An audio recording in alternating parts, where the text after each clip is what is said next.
What is going on YouTube? It's your boy Hawk, and I have some Crysis 3 gameplay, and I'm going to be talking to you guys today about the Lost Island DLC for Crysis 3, and I'm also going to talk about a couple other things regarding this game and why I am disappointed in how things have actually panned out.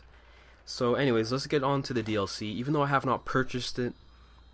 Simply because, and the reason I haven't purchased it and started playing it is because the Crysis 3 community on PS3 is non-existent.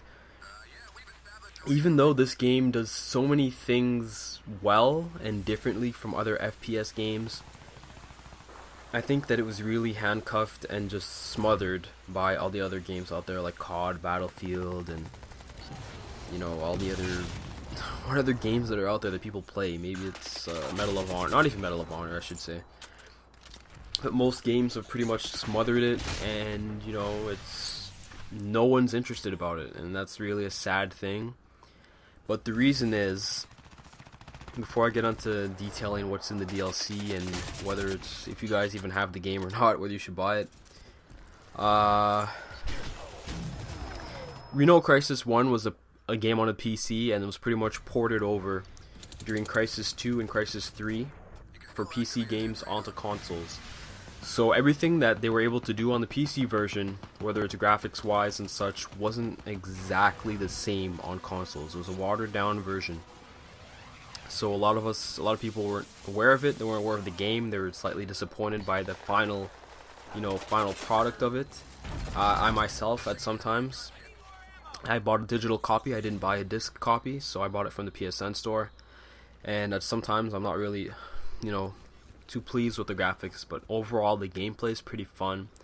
Minus the one perk that, it makes a loud sounding noise when you're trying to track enemies. It has like a stealth notifier. It'll let you know if they're near you.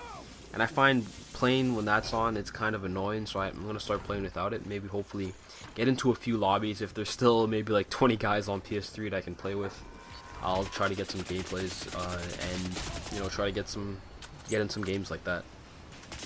But getting back to the DLC, so the Lost Island Crysis 3 DLC is priced at $14.99. It includes 4 new maps: Crossing, Coastline, Creek, and Ascent, as well as 2 new game modes. And these are somewhat game modes, like some game modes that we've actually seen in a bunch of other games. The first one is pretty much Possession. It's pretty much picture, like capture the flag, where you gotta hold an item kind of thing. It's kind of like Headquarters, but you kind of have to capture an item and hold it as long as you can. And the second game mode they introduced is Frenzy, which is pretty much free-for-all, where the gun rotates every 60 seconds. So it's kind of like a gun game kind of deal.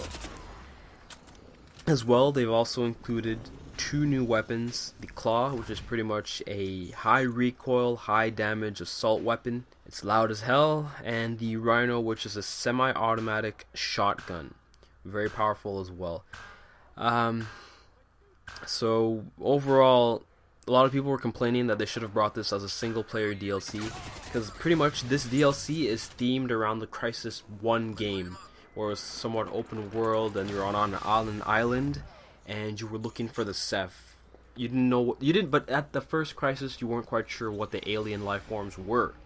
So, and then they just discovered the Ceph, and then blah, blah, blah, the battle goes on, and Prophet, and blah blah blah. Getting onto the story, I don't want to spoil stuff for anybody. And people were complaining that this was not released as a single-player DLC, and at the price point, my recommendation to you would be not to buy the game, not to buy this DLC. Because there's simply not enough people online, and only the hardcore Crysis 3 fans will buy this game. I mean, buy this DLC, sorry. And the game, I should say, for that matter. Now, let's get back onto the issue of why I thought Crysis 3 wasn't as successful as it could have been. So, we know that it's ported over, the graphics aren't as good. But another thing, it didn't really receive much promotion from where I thought it would. I mean, I saw trailers on IGN, I saw trailers on different multiplayer websites, and doing info, and it seemed like it was hyping it up as a really, really good game. And I myself, I played Crysis 2 online, and I played the story mode. and I was very pleased with. There was a few things they could have tweaked to make it a little bit better, but don't get me wrong, it was a good game. The story was, I love the story, even though it was quite repetitive at some times. I love the story, I love the visuals, I love the scenery, and I'm saying I loved everything, but the main character in the story was really good as well. But in Crysis 3, it seems that not enough of the community, or the FPS community, was made aware of it, and it completely fell flat on its face. It didn't sell that many copies, and it struggled online. So hopefully now the next generation of consoles are going to be much more powerful. So Crysis and Crytek with their engine can do a lot more things on the PS4 and Xbox One. So this game is going to look as pretty as it should look on the consoles as it does look on the the PC. So hopefully they work out a few tweaks. They take this year or a year and a half that they've had since Crysis, well, not really a year, but less than a year and a half, and even more, and they get to know how to platform, like make it a solid platform on the console, not just make it a complete port over from the PC. I've heard that it's going to be a little bit more easier for developers to, you know, develop, I don't want to say develop, but how to write code for their games for the new consoles. It should be similar between the two. So hopefully it's not going to be too much of a difference between how they each play on each different, you know, console, but as well that they can make the game much more enjoyable, much more seamless, make the graphics amazing, the controls amazing, and take out the things in Crysis 3 multiplayer that made it not as popular or not as enjoyable at times.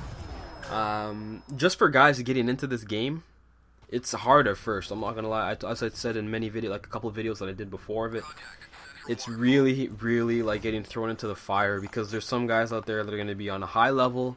They've unlocked all the perks and all the specialties already for that one perk. There's 3 levels, 3 tiers for each perk, and most of those guys are probably unlocked all of them that you're playing against if you just get this game now. So you're going to be up against high level guys, so it's not going to be too enjoyable. But hopefully in the next generation, Crysis 4, if it does come out, I hope you guys do it right. I hope you guys listen to the community, the small community that's out there at the same time, and I hope you guys are successful, because Crysis is a good game, it's a great story, and hopefully you guys can do it right. Peace, take care guys, do it right.